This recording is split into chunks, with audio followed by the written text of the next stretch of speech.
اعوذ باللہ من الشیطان الرجیم بسم اللہ الرحمن الرحیم ولو کانوا یؤمنون باللہ والنبی وما انزل الیہ ما اتخذوہم اولیاء ولکن کثیرا منہم فاسقون۔ اگر انہیں اللہ تعالیٰ پر اور نبی پر جو نازل کیا گیا ہے اس پر ایمان ہوتا تو یہ کفار سے دوستیاں نہ کرتے، لیکن ان میں اکثر لوگ فاسق ہیں۔ اس کا مطلب یہ ہے کہ جس شخص کے اندر صحیح معنوں میں ایمان ہوگا وہ کافروں سے کبھی دوستی نہیں کرے گا۔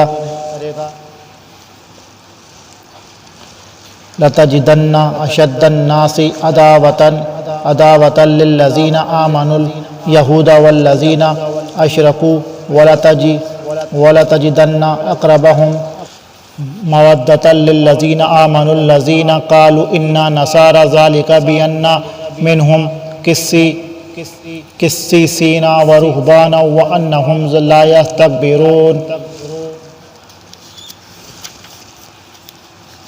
یقیناً آپ ایمان والوں کا سب سے زیادہ دشمن یہودیوں اور مشرکوں کو پائیں گے، اور ایمان والوں سے سب سے زیادہ دوستی کے قریب آپ یقیناً انہیں پائیں گے جو اپنے آپ کو نصارہ کہتے ہیں، یہ اس لیے کہ ان میں علماء اور عبادت کے لیے گوشہ نشین افراد پائے جاتے ہیں، اور اس وجہ سے وہ تکبر نہیں کرتے، اس لیے کہ یہودیوں کے اندر عناد و جہود، حق سے اعراض و استکبار اور اہل علم و ایمان کی تنقیص کا جذبہ بہت پایا جاتا ہے۔ یہی وجہ ہے کہ نبیوں کا قتل اور ان کی تکذیب ان کا شعار رہا ہے، حتیٰ کہ انہوں نے رسول اللہ صلی اللہ علیہ وآلہ وسلم کے قتل کی بھی کئی مرتبہ سازش کی، آپ صلی اللہ علیہ وآلہ وسلم پر جادو بھی کیا اور ہر طرح نقصان پہنچانے کی مذموم صحیح کی، اور اس معاملے میں مشرکین کا حال بھی یہی ہے۔ رہبان ان سے مراد نیک عبادت گزار اور گوشہ نشین لوگ، اور قسیسین سے مراد علماء خطبہ ہیں، یعنی ان عیسائیوں میں علم و تواضع ہے،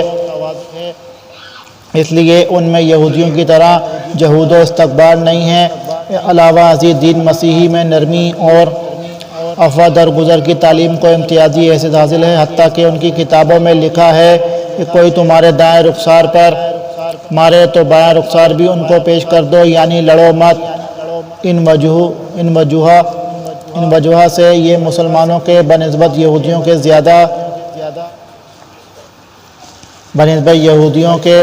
زیادہ قریب ہیں۔ عیسائیوں کا یہ وصف یہودیوں کے مقابلے میں ہے، تاہم جہاں تک اسلام دشمنی کا تعلق ہے، کم و بیش کے کچھ فرق کے ساتھ اسلام کے خلاف یہ عناد عیسائیوں میں بھی موجود ہے، جیسا کہ صلیب و حلال کی صدیوں پر محیط مارکہ آرائی سے واضح ہے، اور جس کا سلسلہ تاحال جاری ہے، اور اب تو اسلام کے خلاف یہودی اور عیسائی دونوں ہی مل کر سرگرم عمل ہیں، اسی لیے قرآن نے دونوں ہی سے ہی دوستی کرنے سے منع فرمایا ہے۔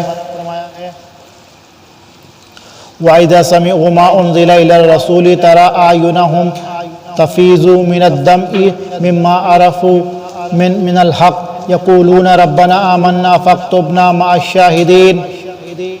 اور جب وہ رسول کی طرف نازل کردہ کلام کو سنتے ہیں تو آپ ان کی آنکھیں آنسو سے بہتی ہوئی دیکھتے ہیں، اس سبب سے کہ انہوں نے حق کو پہچان لیا۔ وہ کہتے ہیں کہ اے ہمارے رب، ہم ایمان لے آئے، پس تو ہم کو بھی ان لوگوں کے ساتھ لکھ لے جو تصدیق کرتے ہیں۔ وَمَا لَنَا لَا نُؤْمِنُ بِاللَّهِ وَمَا جَاءَنَا مِنَ الْحَقِّ وَنَطْمَعُ أَن يُدْخِلَنَا رَبُّنَا مَعَ الْقَوْمِ الصَّالِحِينَ۔ اور ہمارے پاس کون سا عذر ہے کہ ہم اللہ تعالیٰ پر اور جو حق ہم کو پہنچا ہے اس پر ایمان نہ لائیں، اور ہم اس بات کی امید رکھتے ہیں کہ ہمارا رب ہم کو نیک لوگوں کی رفاقت میں داخل کرے گا۔ حبشے میں جہاں مسلمان مکی زندگی میں 2 مرتبہ ہجرت کر کے گئے، از حماتہ نجاشی کی حکومت تھی، یہ عیسائی مملکت تھی۔ یہ آیات حبشے میں رہنے والے عیسائیوں ہی کے بارے میں نازل ہوئی ہیں، تاہم روایات کی رو سے نبی صلی اللہ علیہ وآلہ وسلم نے حضرت عمر بن امیہ زمری رضی اللہ عنہ کو اپنا مکتوب دے کر نجاشی کے پاس بھیجا تھا، جو انہوں نے جا کر اسے سنایا۔ نجاشی نے وہ مکتوب سن کر حبشے میں موجود مہاجرین اور حضرت جعفر بن ابی طالب رضی اللہ عنہ کو اپنے پاس بلایا، اور اپنے علماء اور عباد و زہاد قسیین کو بھی جمع کر لیا۔ پھر حضرت جعفر رضی اللہ عنہ کو قرآن کریم پڑھنے کا حکم دیا۔ حضرت جعفر رضی اللہ عنہ نے سورہ مریم پڑھی، جس میں حضرت عیسیٰ علیہ السلام کی اعجازی ولادت اور ان کی ابدیت و رسالت کا ذکر ہے، جسے سن کر وہ بڑے متاثر ہوئے اور آنکھوں سے آنسو روا ہو گئے اور ایمان لے آئے۔ بعض کہتے ہیں کہ نجاشی نے اپنے کچھ علماء نبی صلی اللہ علیہ وآلہ وسلم کے پاس بھیجے تھے۔ آج جب آپ صلی اللہ علیہ وآلہ وسلم نے انہیں قرآن پڑھ کر سنایا تو بے اختیار ان کی آنکھوں سے آنسو جاری ہو گئے اور ایمان لے آئے۔ فتح القدیر آیات میں قرآن کریم سن کر ان پر جو اثر ہوا اس کا نقشہ کھینچا گیا ہے اور ان کے ایمان لانے کا تذکرہ ہے۔ قرآن کریم میں بعض اور مقامات پر اس قسم کے عیسائیوں کا ذکر کیا گیا ہے، مثلاً وَإِنَّ مِنْ أَهْلِ الْكِتَابِ لَمَن يُؤْمِنُ بِاللَّهِ وَمَا أُنزِلَ إِلَيْكُمْ وَمَا أُنزِلَ إِلَيْهِمْ خَاشِعِينَ لِلَّهِ سورہ آل عمران 199۔ یقیناً اہل کتاب میں کچھ ایسے لوگ بھی ہیں جو اللہ پر اور اس کتاب پر جو تم پر نازل ہوئی اور اس پر جو ان پر نازل ہوئی ایمان رکھتے ہیں اور اللہ کے آگے عاجزی کرتے ہیں وغیرہ من الآیاتی۔ اور حدیث میں آتا ہے کہ جب نجاشی کی موت کی خبر نبی صلی اللہ علیہ وآلہ وسلم کو پہنچی تو آپ صلی اللہ علیہ وآلہ وسلم نے صحابہ رضی اللہ عنہم سے فرمایا کہ حبشے میں تمہارے بھائی کا انتقال ہو گیا ہے، اس کی نماز جنازہ پڑھو۔ چنانچہ ایک صحرا میں آپ صلی اللہ علیہ وآلہ وسلم نے اس کی نماز جنازہ غائبانہ عطا فرمائی۔ صحیح بخاری مناقب الانصار و کتاب الجنائز، صحیح مسلم کتاب الجنائز۔ ایک اور حدیث میں ایسے اہل کتاب کی بابت جو نبی صلی اللہ علیہ وآلہ وسلم کی نبوت پر ایمان لائے بتلایا گیا ہے کہ انہیں 2 گنا اجر ملے گا۔ بخاری کتاب العلم و کتاب النکاح۔ فَأَصَابَهُمُ اللَّهُ بِمَا قَالُوا جَنَّاتٍ تَجْرِي مِن تَحْتِهَا الْأَنْهَارُ خَالِدِينَ فِيهَا وَذَلِكَ جَزَاءُ الْمُحْسِنِينَ۔ اس لیے ان کو اللہ تعالیٰ ان کے اس قول کی وجہ سے ایسے باغ دے گا جن کے نیچے نہریں جاری ہوں گی، یہ ان میں ہمیشہ ہمیشہ رہیں گے اور نیک لوگوں کا یہی بدلہ ہے۔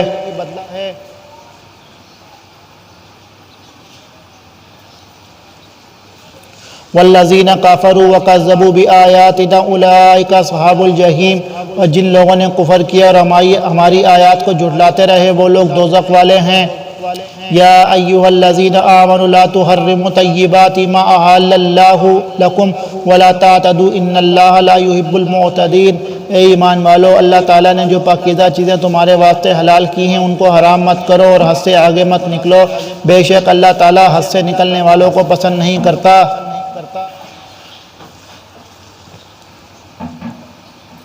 حدیث میں آتا ہے کہ ایک شخص نبی صلی اللہ علیہ وآلہ وسلم کی خدمت میں حاضر ہوا اور آ کر کہا، یا رسول اللہ صلی اللہ علیہ وآلہ وسلم، جب میں گوشت کھاتا ہوں تو نفسانی شہوت کا غلبہ ہو جاتا ہے، اس لیے میں نے اپنے اوپر گوشت حرام کر لیا ہے، جس پر آیت نازل ہوئی۔ صحیح ترمذی للالبانی جلد نمبر 3 صفحہ نمبر 46۔ اسی طرح سبب نزول کے علاوہ دیگر روایات سے ثابت ہے کہ بعض صحابہ رضی اللہ عنہم زاد و عبادت کی غرض سے بعض حلال چیزوں سے مثلاً عورت سے نکاح کرنے، رات کے وقت سونے، دن کے وقت کھانے پینے سے اجتناب کرنا چاہتے تھے۔ نبی صلی اللہ علیہ وآلہ وسلم کے علم میں یہ بات آئی تو آپ صلی اللہ علیہ وآلہ وسلم نے انہیں منع فرمایا۔ حضرت عثمان بن مظعون رضی اللہ عنہ نے اپنی بیوی سے کنارہ کشی اختیار کی ہوئی تھی۔ ان کی بیوی کی شکایت پر آپ صلی اللہ علیہ وآلہ وسلم نے انہیں بھی اس سے روکا۔ کتب حدیث بہرحال اس آیت اور حدیث سے معلوم ہوا کہ اللہ تعالیٰ کی حلال کردہ کسی بھی چیز کو حرام کر لینا یا اس سے ویسے ہی پرہیز کرنا جائز نہیں ہے، چاہے اس کا تعلق معقولات و مشروبات سے ہو، یا لباس سے ہو، یا مرغوبات و جائز خواہشات سے۔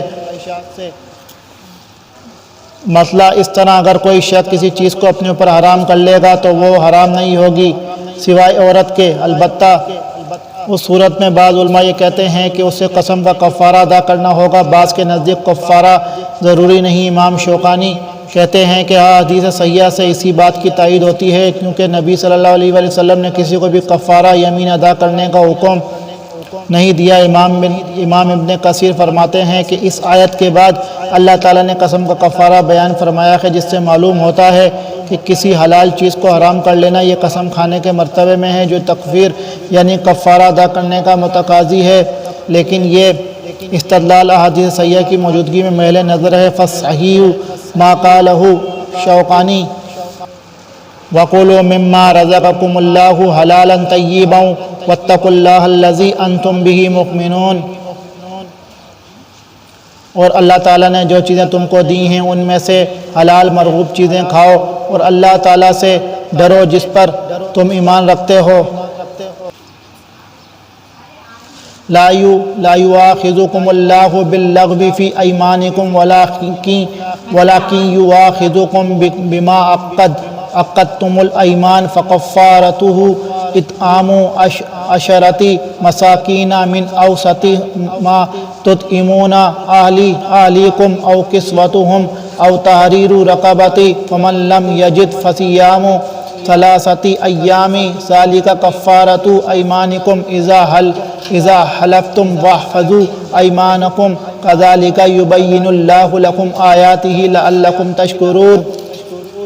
اللہ تعالیٰ تمہاری قسموں میں لغو قسم پر تم سے مواخذہ نہیں فرماتا، لیکن مواخذہ اس پر فرماتا ہے کہ تم جن قسموں کو مضبوط کر دو اس کا کفارہ 10 محتاجوں کو کھانا دینا ہے، اوسط درجے کا جو اپنے گھر والوں کو کھلاتے ہو، یا ان کو کپڑا دینا، یا ایک غلام یا لونڈی آزاد کرنا ہے، اور جس کو مقدور نہ ہو تو 3 دن کے روزے ہیں۔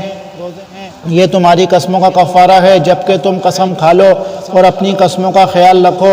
اسی طرح اللہ تعالیٰ تمہارے واسطے اپنے احکام بیان فرماتا ہے تاکہ تم شکر کرو۔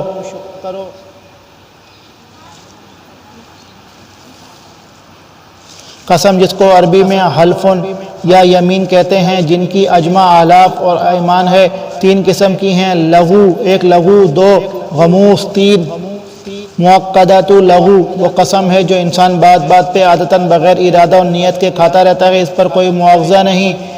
غموس وہ جھوٹی قسم ہے جو انسان دھوکہ اور فریب دینے کے لیے کھائے، یہ کبیرہ گناہ بلکہ اکبر الکبائر ہے، لیکن اس پر کفارہ نہیں۔ معقدۃ وہ قسم ہے جو انسان اپنی بات میں تاکید اور پختگی کے لیے ارادتاً اور نیتاً کھائے، ایسی قسم اگر توڑے گا تو اس کا وہ کفارہ ہے جو آگے آیت میں بیان کیا جا رہا ہے۔ اس کھانے کی مقدار میں کوئی صحیح روایت نہیں ہے، اس لیے اختلاف ہے۔ البتہ امام شافعی نے اس حدیث سے استدلال کرتے ہوئے جس میں رمضان کے روزے کی حالت میں بیوی سے ہم بستری کرنے والے کے کفارے کا ذکر ہے، 1 مد تقریباً 10 چھٹا فی مسکین خوراک قرار دی ہے، کیونکہ نبی صلی اللہ علیہ وسلم نے اس شخص کو کفارہ جمع ادا کرنے کے لیے 15 صاع کھجوریں دی تھیں جنہیں 60 مسکینوں پر تقسیم کرنا تھا۔ 1 صاع میں 4 مد ہوتے ہیں، اس اعتبار سے بغیر سالن کے 10 مسکینوں کے لیے 10 مد یعنی 6.25 سیر یا 6 کلو خوراک کفارہ ہوگی۔ ابن کثیر لباس کے بارے میں بھی اختلاف ہے، بظاہر مراد جوڑا ہے جس میں انسان نماز پڑھ سکے۔ بعض علماء خوراک اور لباس دونوں کے لیے عرف کو معتبر قرار دیتے ہیں۔ حاشیہ ابن کثیر تحت آیت زیر بحث۔ بعض علماء قتل خطا کی دید پر قیاس کرتے ہوئے لونڈی غلام کے لیے ایمان کی شرط عائد کرتے ہیں۔ امام شوکانی کہتے ہیں آیت میں عموم ہے، مومن اور کافر دونوں کو شامل ہے، یعنی جس کو مذکورہ تینوں چیزوں میں سے کسی کی طاقت نہ ہو تو وہ 3 دن کے روزے رکھے، یہ روزے اس کی قسم کا کفارہ ہو جائیں گے۔ بعض علماء پے در پے روزے رکھنے کے قائل ہیں اور بعض کے نزدیک دونوں طرح جائز ہیں۔ یا ایھا الذین آمنوا انما الخمر والمیسر والانصاب والازلام رجس من عمل الشیطان فاجتنبوہ لعلکم تفلحون۔ اے ایمان والو، بات یہی ہے کہ شراب اور جوا اور تھان اور فال نکالنے کے پانسے کے تیر یہ سب گندی باتیں شیطانی کام ہیں، ان سے بالکل الگ رہو تاکہ تم فلاح یاب ہو۔ یہ شراب کے بارے میں تیسرا حکم ہے۔ پہلے اور دوسرے حکم میں صاف طور پر ممانعت نہیں فرمائی گئی، لیکن یہاں اسے اور اس کے ساتھ جوا پرستش گاہوں یا تھانوں اور فال کے تیروں کو رجس، پلید یعنی اور شیطانی کام قرار دے کر صاف لفظوں میں اس سے اجتناب کا حکم دے دیا گیا ہے۔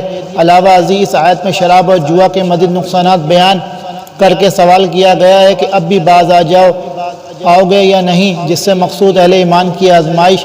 چنانچہ جو اہل ایمان تھے وہ تو منشاء الہی سمجھ گئے اور اس کی قطعی حرمت کے قائل ہو گئے اور کہا انتہینا ربنا، اے رب ہم باز آ گئے۔ مسند احمد جلد نمبر 2 صفحہ 351۔ لیکن آج کل کے بعض دانشور کہتے ہیں کہ اللہ نے شراب کو حرام کہاں کر دیا؟ کر دیا ہے بری عقل و دانش ببایت گریست، یعنی شراب کو رجس، پلیدی اور شیطانی عمل قرار دے کر اس سے اجتناب کا حکم دینا، نیز اس اجتناب کو باعث فلاح قرار دینا اور مجتہدین کے نزدیک حرمت کے لیے کافی نہیں۔ اس کا مطلب یہ ہوا کہ اللہ کے نزدیک پلید کام بھی جائز ہے، شیطانی کام بھی جائز ہے، جس کے متعلق اللہ تعالیٰ اجتناب کا حکم دے وہ بھی جائز ہے، اور جس کی بابت کہے کہ اس کا ارتکاب عدم فلاح اور اس کا ترک فلاح کا باعث ہے وہ بھی جائز ہے۔ انا للہ و انا الیہ راجعون۔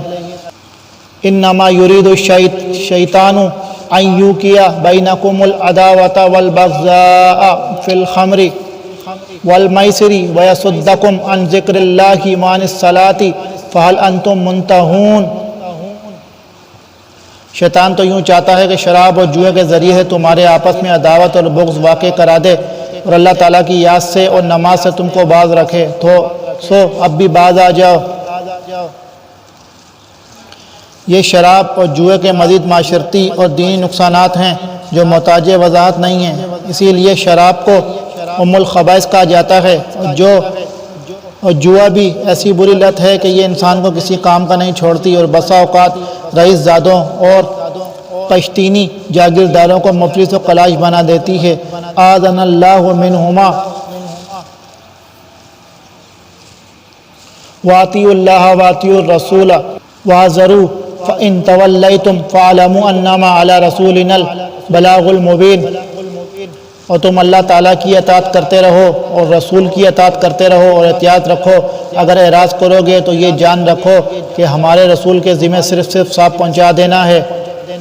لیس علی الذین آمنوا وعملوا الصالحات جناح فیما طعموا اذا ما اتقوا وآمنوا وعملوا الصالحات ثم اتقوا وآمنوا ثم اتقوا وأحسنوا واللہ یحب المحسنین۔ ایسے لوگوں پر جو کہ ایمان رکھتے ہوں اور نیک کام کرتے ہوں، اس چیز میں کوئی گناہ نہیں جس کو وہ کھاتے پیتے ہوں، جبکہ لوگ تقوی اختیار رکھتے ہوں اور ایمان رکھتے ہوں اور نیکی اور نیک کام کرتے ہوں، پھر پرہیزگاری کرتے ہوں اور ایمان رکھتے ہوں، پھر پرہیزگاری کرتے ہوں اور خوب نیک عمل کرتے ہوں۔ اللہ ایسے نیکوکاروں سے محبت رکھتا ہے۔ حرمت شراب کے بعد بعض صحابہ رضی اللہ عنہم کے ذہن میں یہ بات آئی کہ ہمارے کئی ساتھی جنگوں میں شہید یا ویسے ہی فوت ہو گئے جبکہ وہ شراب پیتے رہے ہیں، تو اس آیت میں اس شبے کا ازالہ کر دیا گیا کہ ان کا خاتمہ ایمان و تقوی پر ہی ہوا ہے، کیونکہ شراب اس وقت تک حرام نہیں ہوئی تھی۔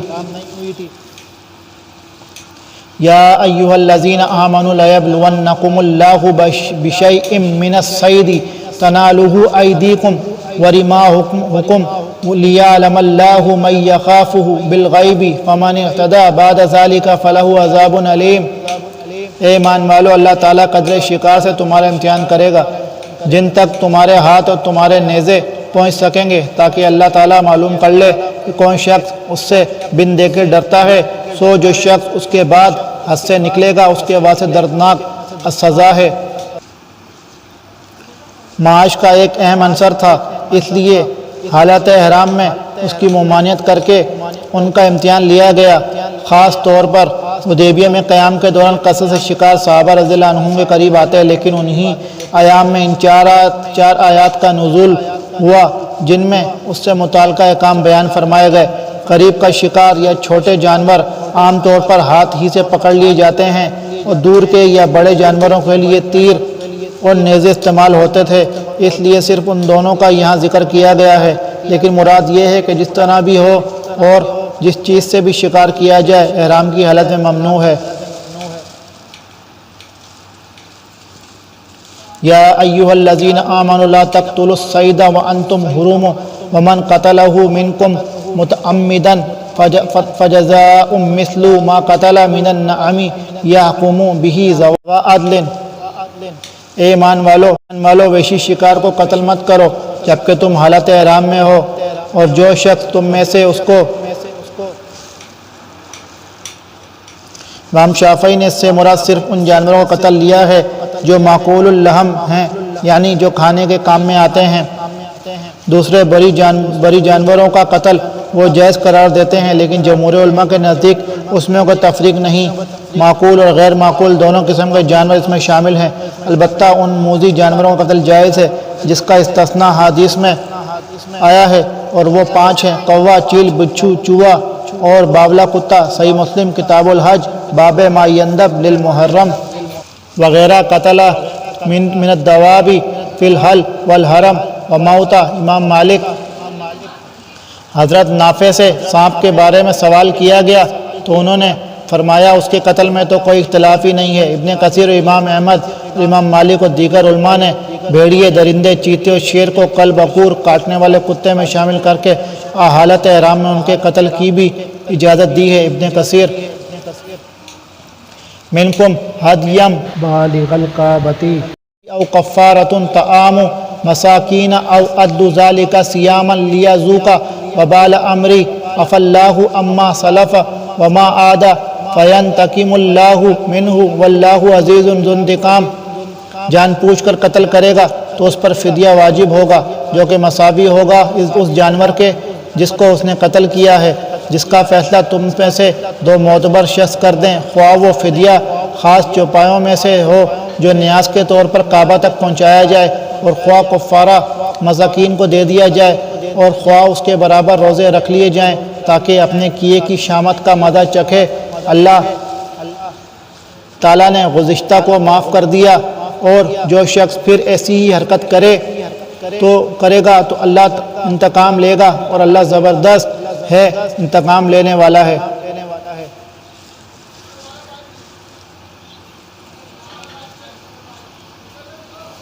جان پوچھ کر کے الفاظ سے بعض علماء نے یہ استدلال کیا ہے کہ بغیر ارادہ کے بھول کر قتل کر دے تو اس کے لیے فدیہ نہیں ہے، لیکن جمہور علماء کے نزدیک بھول کر یا غلطی سے بھی قتل ہو جائے تو فدیہ واجب ہوگا۔ متعمدن کی قید غالب احوال کے اعتبار سے ہے، بطور شرط نہیں ہے۔ مساوی جانور یا اس جیسے جانور سے مراد خلقت یعنی قد و قامت میں مساوی ہونا ہے، قیمت میں مساوی ہونا نہیں ہے، جیسا کہ حناف کا مسلک ہے۔ مگر مثلاً اگر ہرن کو قتل کیا ہے تو اس کے مثل مساوی بکری ہے، گائے کی مثل نیل گائے ہے وغیرہ۔ البتہ جس کے جانور کا مثل نہ مل سکتا ہو وہاں اس کی قیمت بطور فدیہ لے کر مکہ پہنچا دی جائے گی کہ مقتول جانور کی مثل مساوی فلاں جانور ہے، اور اگر وہ غیر مثلی ہے یا مثل دستیاب نہیں ہے تو اس کی اتنی قیمت ہے، اس قیمت سے غلہ خرید کر مکہ کے مساکین میں فی مسکین 1 مد کے حساب سے تقسیم کر دیا جائے گا۔ احناف کے نزدیک فی مسکین 2 مد ہیں۔ یہ فدیہ جانور یا اس کی قیمت کعبہ پہنچائی جائے گی، اور کعبہ سے مراد حرم ہے، فتح القدیر یعنی ان کی قسم حرم مکہ کی حدود میں رہنے والے مساکین پر ہوگی، او یا تخیر کے لیے ہے یعنی کفارات عام مساکین ہو یا اس کے برابر روزے، دونوں میں سے کسی ایک پر عمل کرنا جائز ہے۔ مقتول جانور کے حساب سے طعام میں جس طرح کی کمی بیشی ہوگی روزوں میں بھی کمی بیشی ہوگی۔ مثلاً محرم احرام والے نے ہرن قتل کیا ہے تو اس کی مثل بکری ہے، یہ فدیہ جرم حرم مکہ میں ذبح کیا جائے گا۔ اگر یہ نہ ملے تو ابن عباس رضی اللہ عنہ کے ایک قول کے مطابق 6 مساکین کو کھانا یا 3 دن کے روزے رکھنے ہوں گے۔ اگر اس نے 12 سنگا، سامبر یا اس جیسا کوئی جانور قتل کیا ہے تو اس کی مثل گائے ہے۔